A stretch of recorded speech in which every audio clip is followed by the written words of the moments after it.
record these. I have to be reminded all the time. Thank you, Tenzin. Hello, everyone. Thank you for being here. I'm really honored to have this chance to talk to you all. I will spend about 15 minutes talk about the self in relation to social constructs. After that, I will take some questions from you via questions, and then we will conclude with a 10 minutes meditation practice. I believe this talk will answer 4 questions: how we create our sense of self, the influence of the society on our self-image, the problem with the clinging to a fixed identity, and finally, how to develop a more balanced view of ourselves. So these are very big questions, but I will try my best, and it's going to be overview of how Buddhism approach to socially constructed self. But before we dive into the concept of self, let's touch on Buddhist concept of dependence. So you will have a better understanding of what I'm talking about. In Buddhism, dependence is understood on the 3 levels. First, there's a causal dependence, like the relationship between seed and its fruit. One causes the other. Second, there's a part of whole dependence, where a whole is made up of parts, like a cup being made of its components. Without these parts, there wouldn't be a cup. Finally, there's a conceptual dependence, where thoughts and labels shape our understanding of reality, like how the concept of self comes from the 5 aggregates: form, sensations, perceptions, mental formations, and consciousness. In this talk, we will explore a 4th kind of dependence: social dependence.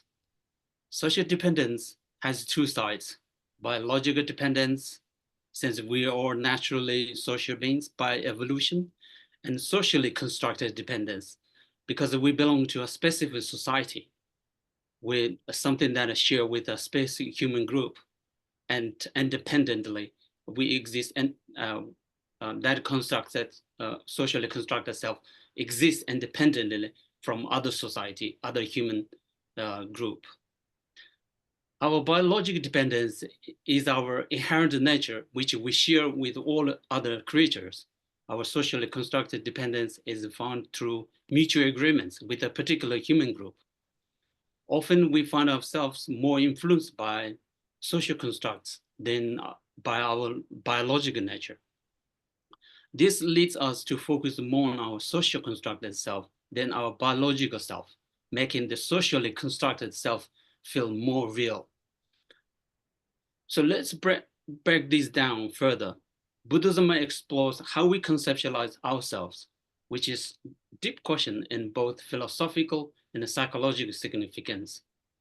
In Buddhism, we talk about 2 minds: the non-conceptual mind and the conceptual mind. The non-conceptual mind directly perceives objects, like our consciousness directly seeing a cup. The conceptual mind, on the other hand, perceives object through a reference image that only partially resembles the actual object. For example, you recall see Alex yesterday because you have a mental image of Alex's physical appearance, but it only partially resembles that real Alex. We can think of this reference image of our conceptual mind as narratives.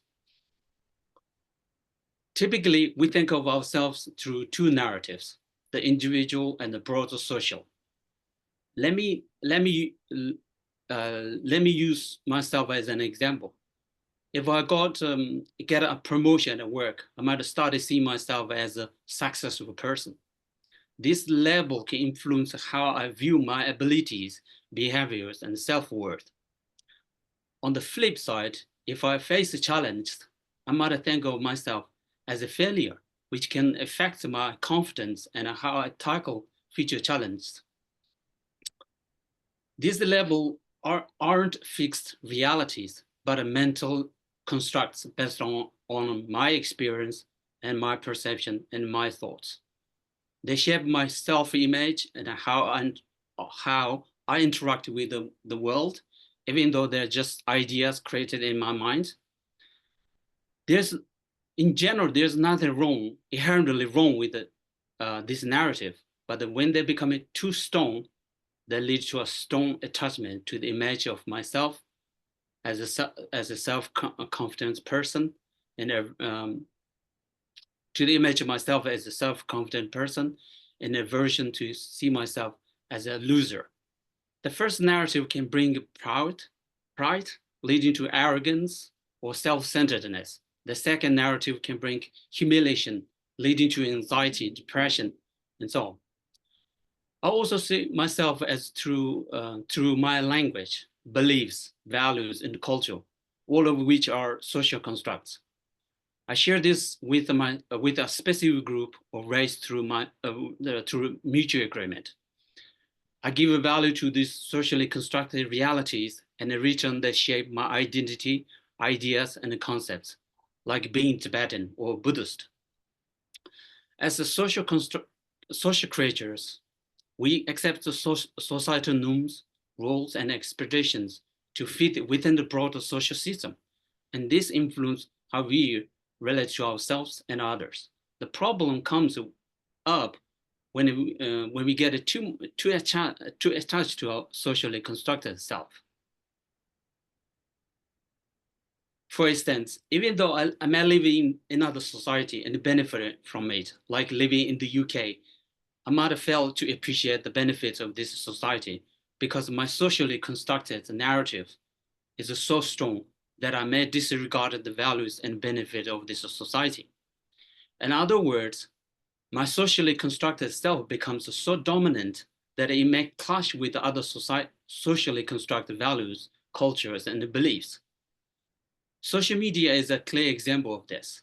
We often see people clinging to their national, cultural, and religious identities on platforms like X or Twitter or Facebook. This can lead to heated debates or even hostility when someone's post challenges another deeply held beliefs. As a result, we ignore the biological dependent nature, which we share with all humans. We might see our own socially constructed values as superior and others' value as inferior, losing sight of our shared humanity.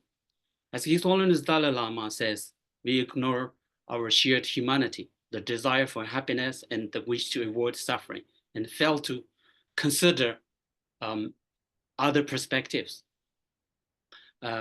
which lead us to see other sides as inherently evil.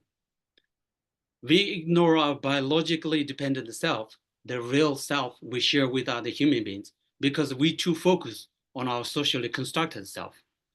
The problem with clinging to the self and attachment to self-identity is that we often are unaware that we conceptualize ourselves based on these two factors. In Buddhism, we grasp a socially constructed self as independent from other societal norms and beliefs. The 7th century Nalanda master Chandrakirti, in his text Entering the Middle Way, identifies two types of clinging. First, with the thought I am, they cling to self. Then with the thought mind, they become attached to things. Like buckets on a water wheel, they turn without control. I bore to the compassion that cares for suffering, for such suffering beings. So the first line highlights the fundamental human tendency to identify with a fixed, separate self.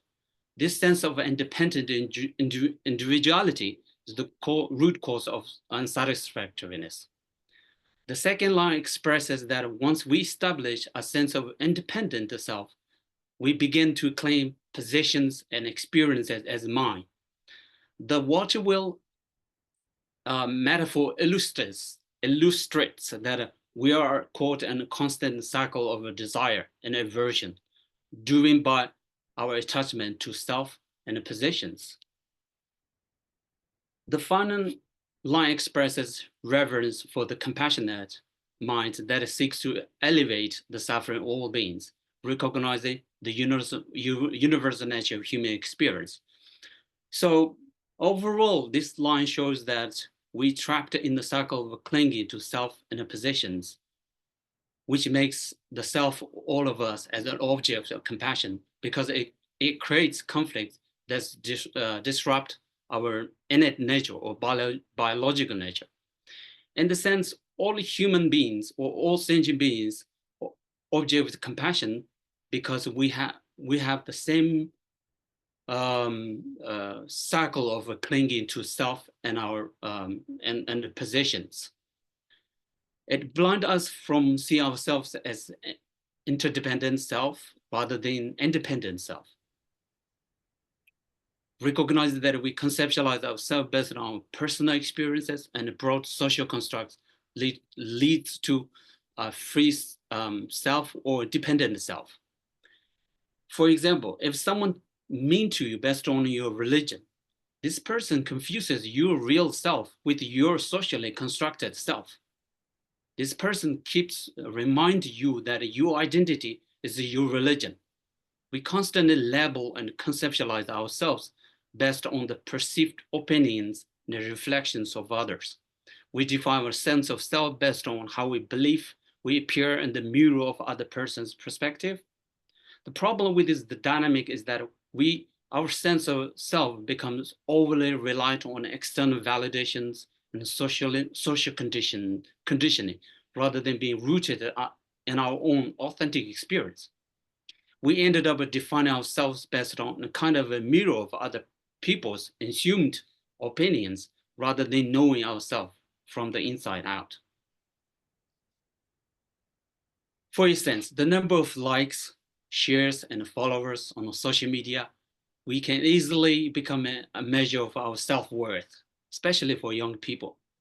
When we started defining our values based on these, metrics, we risk becoming trapped in a cycle of seeking validation from others rather than developing a stable sense of grounded in our own experiences and values. This reliance on external validation can reinforce the attachment to socially constructed identity that may not reflect our true authentic selves. By recognizing the mutual influence between our sense of self and the social constructs, we can avoid the extremes of either clinging too tightly to fixed self-concept or being overly shaped by social norms. This balance can lead to great well-being, authenticity, and the ability to navigate the world skillfully.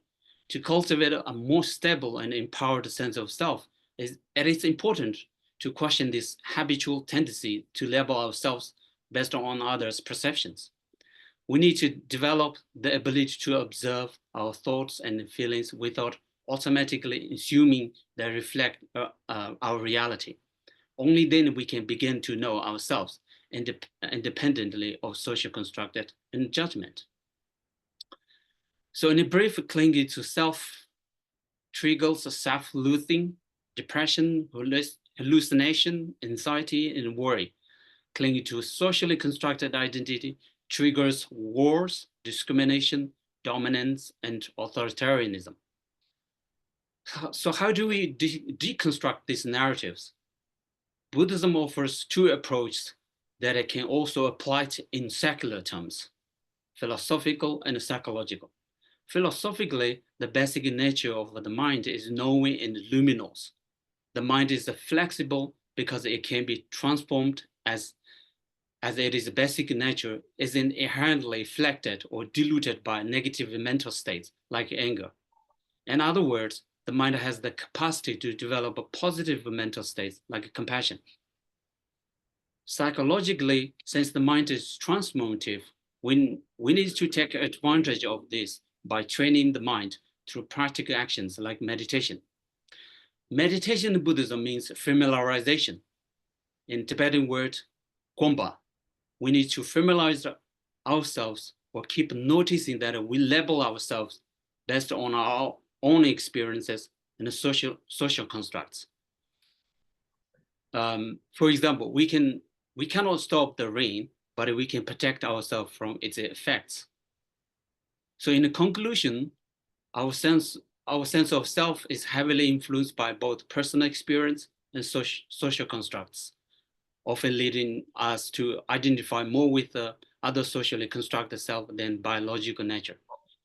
This attachment to socially constructed identity can cause conflicts as we cling to specific cultural, cultural, religious, or national identities while ignoring our shared humanity. Buddhist philosophy offers insights into how we conceptualize ourselves and suggests that recognizing the interdependence of nature of our existence can lead to a more balanced and authentic authentic sense of self.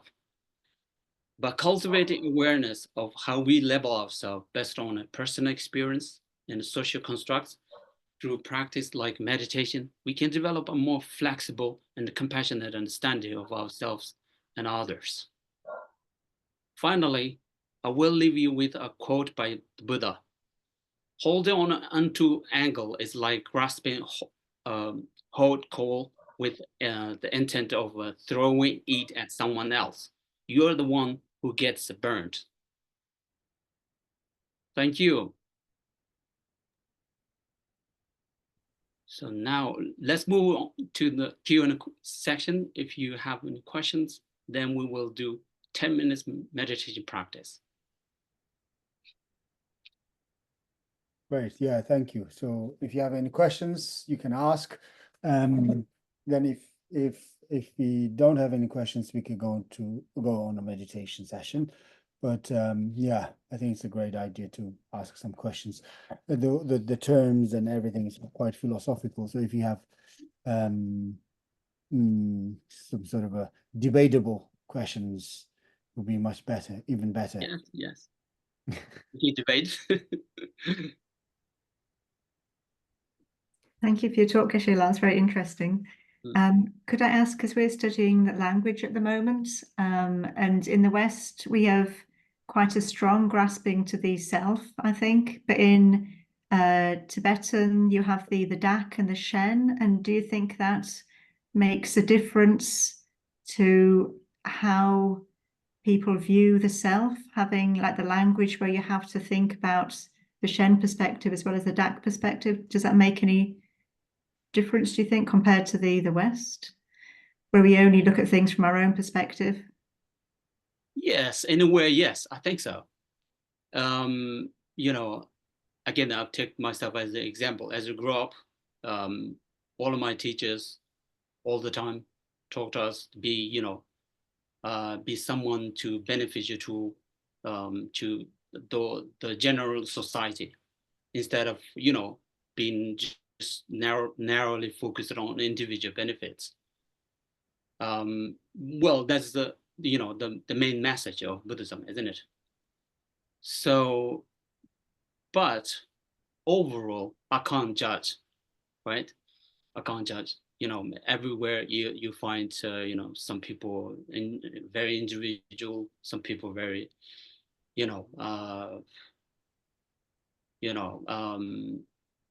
very oriented towards, benefit other beings and so on. So in the West, we have this concept individuality. Yes, but if we misunderstand individuality as cultivate a sense of a separate, independent self, and that is what Buddhism says wrong. There's no such thing, separate, independent, permanent self. The problem with the strong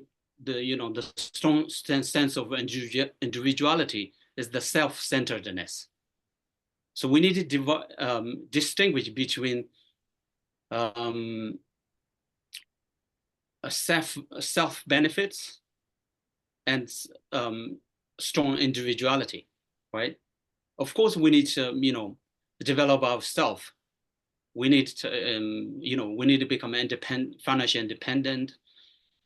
all kind of, we need become independent.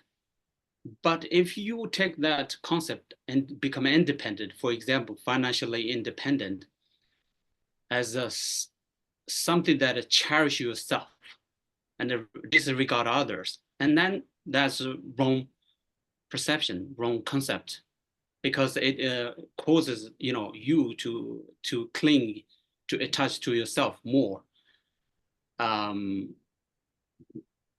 So Buddhism, in general, Buddhist morality, especially Mahayana, Mahayana morality, based on cultivate a sense of benefit others, which is very good, very very difficult to cultivate. But as I grew up, myself, all the time hear this, moral view. Probably yes. If it in fact, impact my sense of personality. Makes sense. Thank you, Geshe. I have another question. Yes. The Buddhist reflections about the self are historically based on speculations to answer the Upanishadic view. And now there are more like views in which it seems that the self is not as emphatically put on the top like in the Upanishads, but in which the self is still emphatically constructed and on the basis of social constructions and perhaps of an essentialist view of the belonging to a social group or religion, etc. Is there any relationship we can put between the essentialist view of the self that is frequent in the social réseaux sociaux, in the social groups, and I'm very sorry. So could you repeat it? Could you repeat the question? Yes. What you are thinking, what you are talking about when you discuss about the social construction of the self, yes, is perhaps something like an essentialist view about the belonging to a country, to a culture, to a religion, because you tell it is your identity. It's something that is viewed as it were dance, and that is perhaps not so positively real that you tell. Is there any relationship between this social construction and the Upanishadic view that has been the point about which the Buddha has made his reflections? Upanishadi senyi debdi nangol yoshan yogi ngaso dasaya di dang tani tantan di tingsang ngaso social construction nopcho nanglo dasaya yorwa tani barin dawa yorwa islav ta Upanishadi ngen ko di gonyons ma kandi mishime. I think so. In the West, the sense of self considered as essentialist, meaning that if you look at the Greek philosophers, they thought that there's a truly there's a sense of two, or a sense a one single two, a truth that we cannot that something not inconceivable is inconceivable to our normal consciousness, our sensory consciousnesses. But in general, in Buddhism, you know, Buddhism in general rejects that idea. There's no such sense that that we cannot conceive. Buddhist, the ultimate reality of self can be conceptualized through our conceptual mind. Also, it also conceivable. You know, it is conceivable to our direct perception. And, you know, as you conceptualize yourself based on your observation, your thoughts, and your afferential mind, which which is based on your reasons and your logic. Once you build such concept based on your personal observation and experiences, then you will so you familiarize with that concept. Keep noticing that you conceptualize yourself based on your observation and personal experiences, and then you go deeper and not just intellectually thinking, keep noticing that that labels the self, but you take that reality that the self is independent, take into your heart, be experienced, having experience with it, and eventually you will directly experience the ultimate nature of self. Buddha, the meaning of Buddha and Buddhism, in one sense, directly experience the ultimate reality of the self. So, in other words, as ordinary beings, we conceptualize everything, our reality, on the conventional understanding.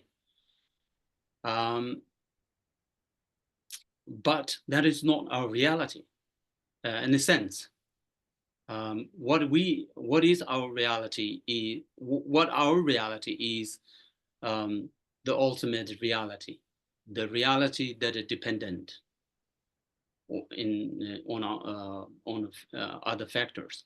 So we normally conceptualize ourselves as independent, not a dependent.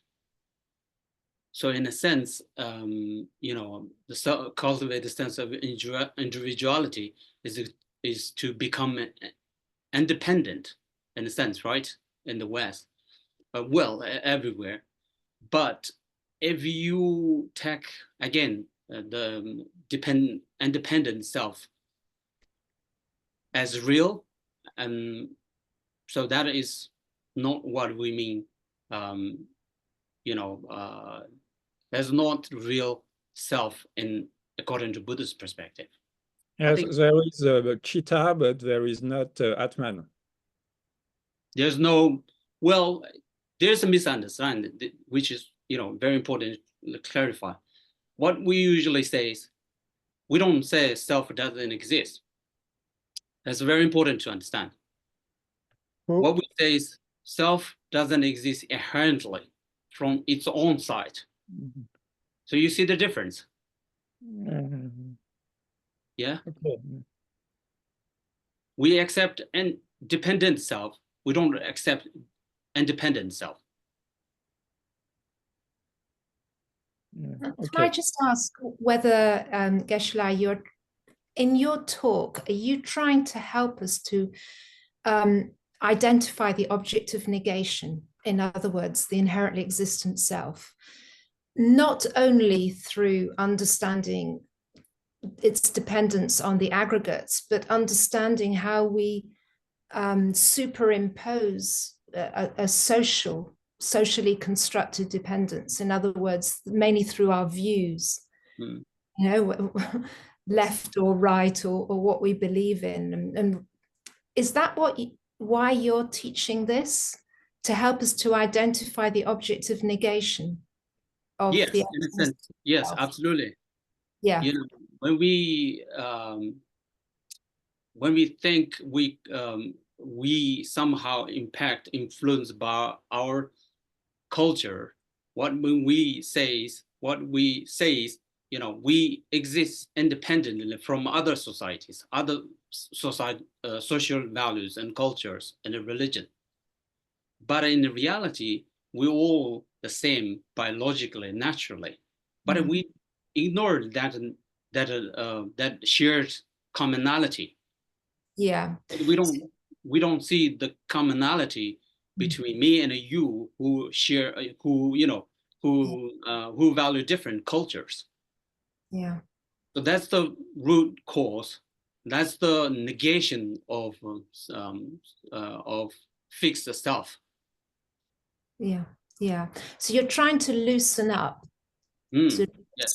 our strong identification Yes. with ourselves as yes, as believing this, belonging to that, Yes. Which has become such a major part of society and what many people strive for, to becoming a YouTube influencer. You know, everything is based on their identity on the screen. That's what you're trying to help us to lose our confidence in that kind of approach. Yes, absolutely.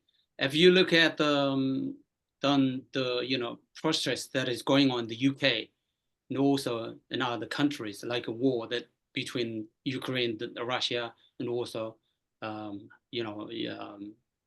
Gaza and Israel, they're all triggered by, in my observation, triggered by this the diluted self of yourself that you think exists independently from other societies, other human groups. Yeah. So this is a very big issue, when we socially constructed ourselves based on our values, cultures, and a language, we don't see the others' values and their religion, culture, as much as we see our own, socially constructed religion and values, culture, and so on. So if you too attach to, socially identity, we ignore it, like His Holiness said, we ignore the shared humanity. We don't see the humanity, but we see someone who different from us, right? Who share different culture, different language, and different values. So are you saying we need to eliminate that strong socially constructed self before we can meditate on the traditional emptiness of the self, saying, I am not my body, I'm not my mind, and I'm not separate from my body and mind? Are you saying that, unless you've identified that socially constructed self, then you can't recognize the emptiness of the self? No, what I'm saying is meditation is the approach, is the method to identify such self that is socially constructed, not just, not constructed mentally by yourself, but also socially constructed. So meditation helps you to be in the present and cultivate awareness of your true self. That is a naturally, a dependent self. So before you, again, meditation is a method to cultivate such awareness. Are you going to show us how then?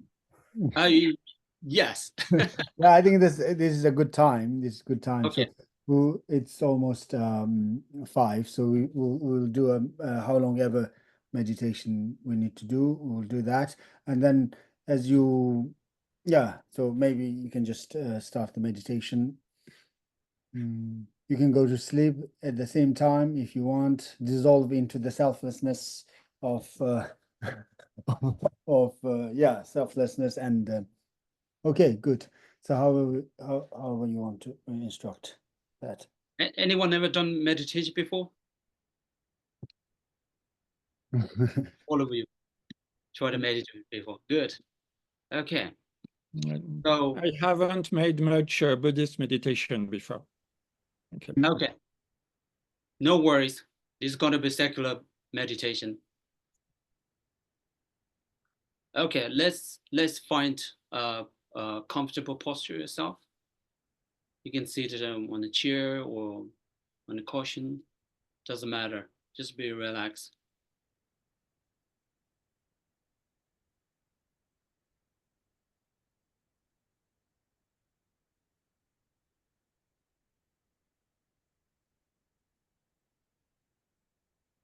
And if you like, you can close your eyes and then begin to tune into your breath.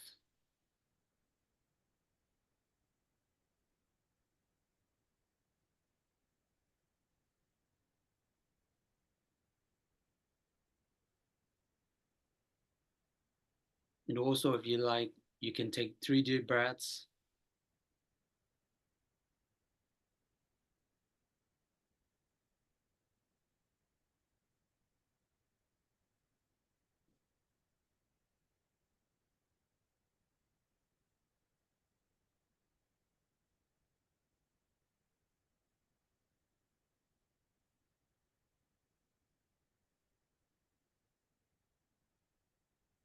And allow yourself to be fully present in this moment.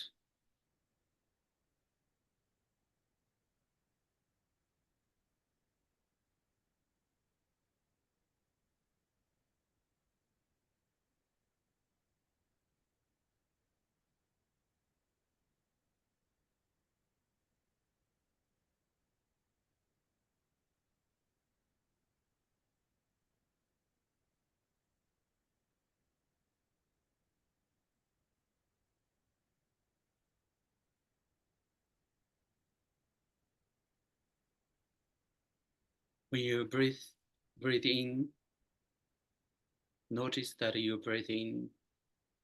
When you're breathing out, notice that you're breathing out.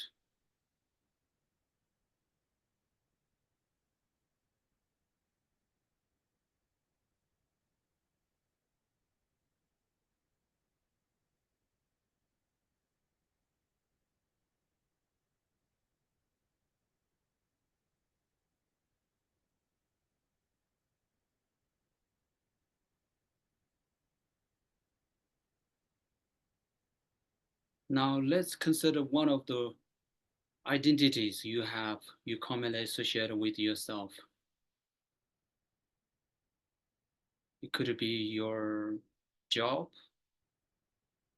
could it be your gender, could it be your nationality or religion, or any other labels you identify with strongly.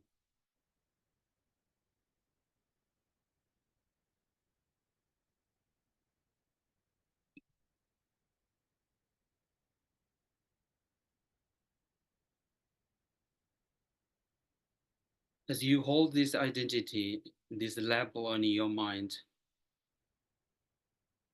notice how it feels in your body.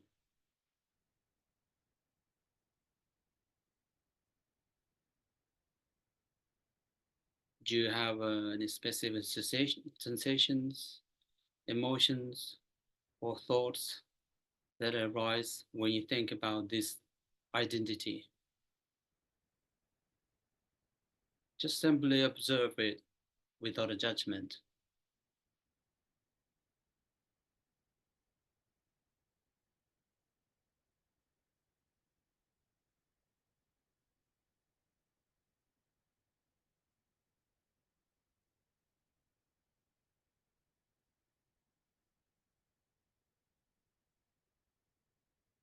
What does this identity mean to you?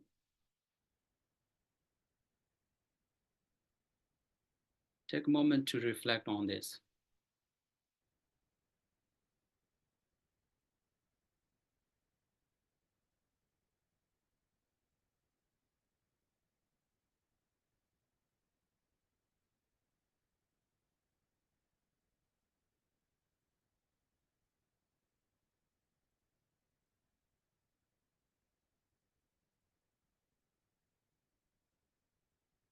Now consider how this label or identity might be influencing the way you see yourself.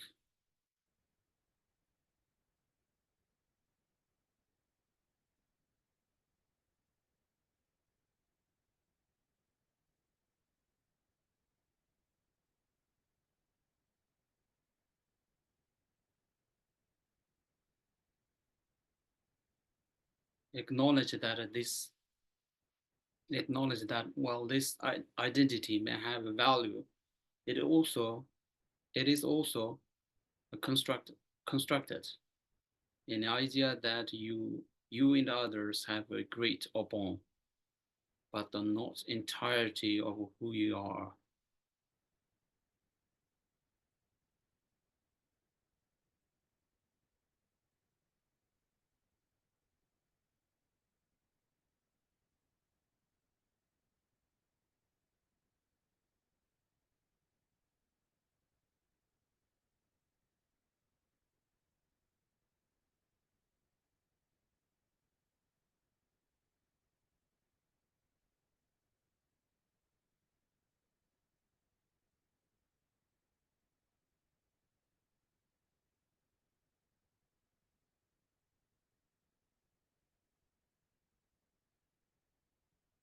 Now let's imagine that label as a piece of cloth, and then now you gently peeling away this label or remove from the true nature of yourself.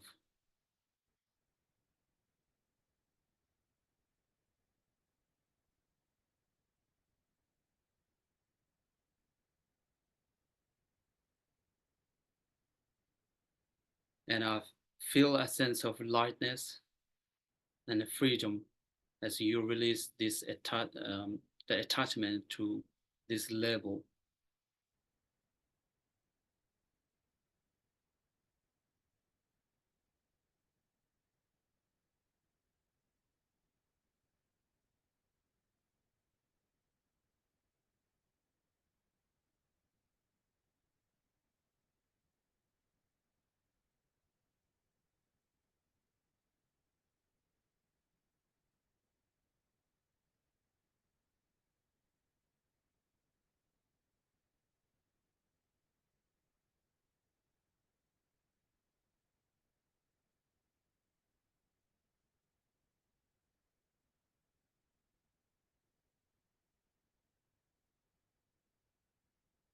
Now let's bring your attention to your breath as we did in the beginning.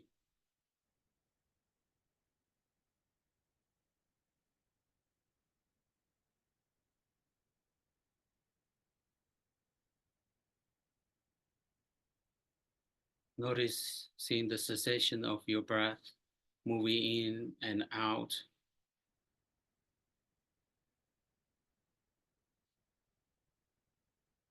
Being fully present in this moment.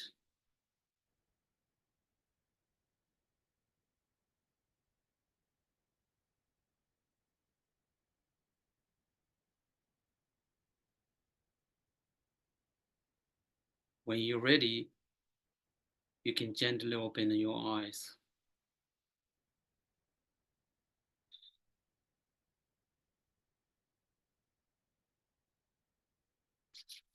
All right, thank you very much. Okay, thank you. So some might have gone to sleep with the meditation, but yeah, that's a wonderful talk, Geshe. Thank you very much. I'm sure that it has been very beneficial. Some of our students, some might not have encountered Buddhism in the past, but many of them are. In general, most of our students are familiar with Buddhism, and some are actually have studied Buddhism for many years. But yeah, thank you very much, and we appreciate your time, and I hope that you will come back and give another talk at some point during our summer schools or winter schools in the future. And yeah, thank you. Bye. Thank you. Okay. Bye bye. Thank you. Good day to you.